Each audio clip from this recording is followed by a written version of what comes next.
Guys, இன்றைக்கி நம்ம வந்து கார சட்னி எப்படி பண்ணுறதுன்னு பார்க்க போகிறோம். 6 வரமிளகா, ஒரு வெங்காயம், 6 பல் பூண்டு, ஒரு தக்காளி, அது எல்லாத்தையும் ஒரு மிக்ஸி ஜாரில் ட்ரான்ஸ்ஃபர் பண்ணி கிரைண்ட் பண்ண போகிறோம். இந்தளவுக்கு நைஸாக எடுத்து அரைச்சிக்கோங்க. கார சட்னி முடிஞ்சிருச்சு. தேங்க்யூ. கார சட்னி முடிஞ்சிருச்சு, ஆனால் இன்னும் தாளிக்கிறது பாக்கி இருக்குது. ஸ்டார்ட். ஃபஸ்ட்டு நல்ல எண்ணெய் ஊற்றிக்கணும். அதில் கொஞ்சம் கடுகு போட்டுக்கலாம்.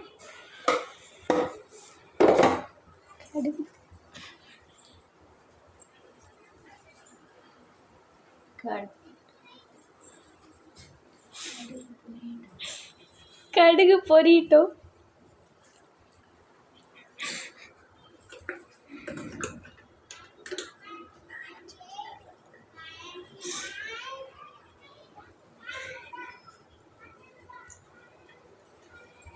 இப்போ சட்னியை வந்து அதில் போட்டுக்கலாம்.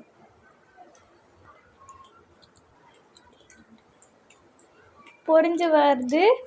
இப்போ நம்ம வந்து சட்னியை போட்டுக்கலாம்.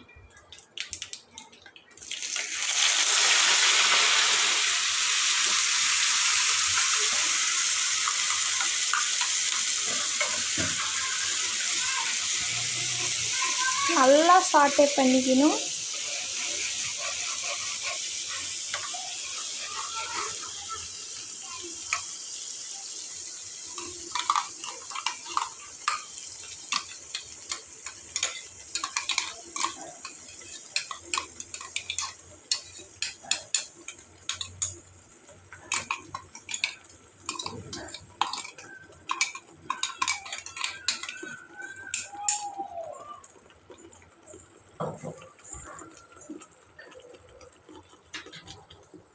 இன்னும் நல்லா கொதித்து வரணும்.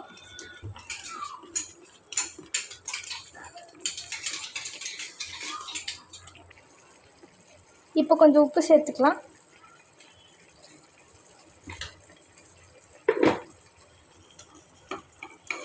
இப்போ வந்து கலந்து விட்டுக்கலாம். நல்லா கொதிக்க ஆரம்பிச்சிடுச்சு. இப்போ நம்ம கேஸ் ஸ்டவ் ஆஃப் பண்ணிக்கலாம். இப்போ நம்ம கார சட்னி ரெடி.